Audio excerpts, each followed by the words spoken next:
Halo, perkenalkan nama saya Davi Muhammad Syarif dengan NIM G0023042 dari kelompok B5. Di sini saya akan menjelaskan tentang regio antebrachi. Yang pertama yaitu tentang tulang penyusun regio antebrachi dan bagaimana cara mudah menghafalkannya. Jadi di regio antebrachi ini dia terdapat dua tulang. Yang pertama yaitu os ulnae. Dia ini ada beberapa bagian, yaitu pertama dari bagian ventral, dari sisi ventral. Dia ini adalah pertama ada incisura trochlearis. Dia ini bentuknya seperti huruf U. Cara menghafalkannya, dia ini ciri khasnya bentuk U ini. Lalu sebelahnya ada processus coronoideus. Dia ini seperti tonjolan. Kemudian bawah ada tuberositas ulnae.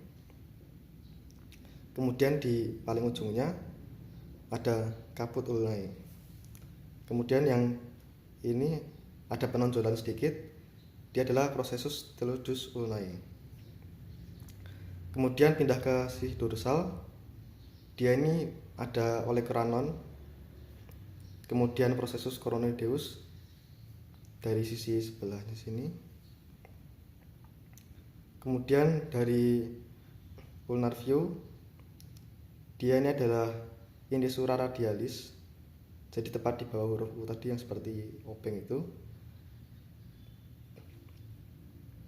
Kemudian untuk yang kedua yaitu os radius. Sama seperti sebelumnya, dia juga terbagi menjadi tiga sisi, yaitu dari ventral, dorsal, dan radial. Yang pertama dari sisi ventral, dia ada processus styloideus radii. Dia ini ada bagian bawah, bagian inferior. Ciri khasnya dia berbentuk seperti telunjuk menunjuk ini. Kemudian ada tuberositas radii, dia seperti penonjolan di sebelah tulang ini, di bawah osa ini. Kemudian paling atas ada caput radii. Kemudian dari sisi dorsal, dia terdapat margo iterosus, dia di sebelah tengah-tengah sini. Kemudian corpus radii. Selanjutnya dari sisi radial, dia adalah processus pterygoides radii. Ada incisura ulnaris, kemudian tuberositas radii, serta caput radii. Yang kedua yaitu apa saja sendi penyusun antebrachi dan pergerakan dari sendinya tersebut. Jadi sendi-sendinya adalah articulatio cubitti. Yang pertama adalah articulatio humeroradialis. Dia ini dibentuk oleh capitulum humeri serta fovea artic capituli radii. Tipe persendian globoidea. Yang kedua yaitu articulatio humero-ulnaris. Dia ini dibentuk oleh trochlea humeri dan incisura trochlearis ulnae. Tipe persendiannya yaitu ginglimus. Yang ketiga yaitu articulatio radioulnaris proximalis. Dia ini dibentuk oleh circumferentia articularis radii dan incisura radialis ulnae.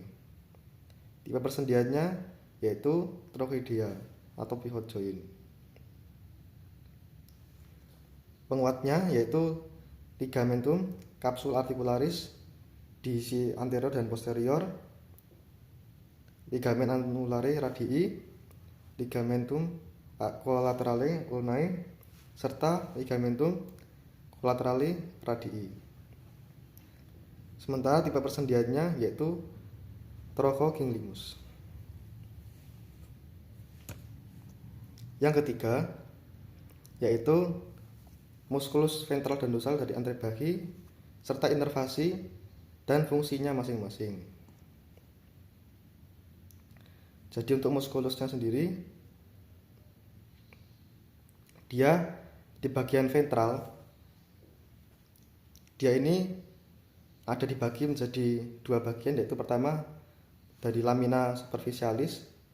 Dia ini yang pertama adalah musculus pronator teres, yang kedua musculus flexor carpionalis, yang ketiga musculus palmaris longus, yang keempat musculus flexor digitorum superficialis, yang kelima yaitu musculus flexor carpi radialis. Untuk inervasinya dia oleh nervus medianus, kecuali musculus flexor carpi ulnaris yang dinervasi oleh nervus ulnaris. Sementara fungsinya yaitu sebagai fleksi manus yang bagian ventral. Kemudian yang bagian yang B, yang lamina profunda, dia ini adalah musculus flexor digitorum profundus, yang kedua musculus flexor pollicis longus, yang ketiga musculus pronator quadratus. Dia yang bagian lamina profunda ini dia dinervasi oleh nervus interosus anterior, cabang nervus medianus, dan nervus ulnaris. Untuk bagian ulnar musculus flexor digitorum profundus. Yang kedua yaitu tentang ekstremitas inferior, yaitu tentang perjalanan plexus sacralis dan lumbalis memberi inervasi ke ekstremitas inferior. Jadi perjalanannya yaitu yang pertama tentang plexus sacralis. Dia ini yang paling pentingnya yaitu nervus incadicus yang bercabang menjadi nervus tibialis dan nervus fibularis. Kemudian glutei superior dan inferior, nervus pudendus, nervus incadius. Dia ini pertama dari motorik, kemudian ke otot-otot hamstring, ekstremitas pinggul dan flexor lutut, dan semua otot tungkai dan kaki. Kemudian yang glutei superior and inferior, dia motorik, kemudian ke otot regioglutealis yang mewakili otot-otot ekstensor, rotator, dan abduktor pangkal paha. Yang terakhir yaitu nervus pudendus, dia dari motorik ke regio perianalis, sensorik, kemudian ke genitalia. Kemudian yang kedua yaitu tentang plexus lumbalis. Dia bagian paling penting yaitu nervus femoralis dan nervus obturatus. Nervus femoralis dia dari motorik ke otot ventral pinggul dan paha, yaitu flexor pinggul dan paha, extensor lutut, sensorik. Kemudian ke sisi ventral paha dan sisi ventromedial tungkai. Yang nervus obturatorius dia dari motorik ke otot aduktor, sensorik ke sisi medial paha. Yang terakhir yaitu tentang topografi ekstremitas inferior, yaitu salah satu topografi dalam ekstremitas inferior tentang batas dan strukturnya. Di sini saya akan mengambil yaitu tentang trigonum femoral. Tentang strukturnya dia saya jelaskan sekalian tentang batas-batasnya, yaitu dari proksimal dia ini ligamentum inguinale, kemudian dari sisi medial dia musculus gracilis, lateral dia musculus sartorius, bagian atap dia fascia lata, bagian dasar yaitu musculus iliopsoas, musculus pectineus, dan musculus adductor longus.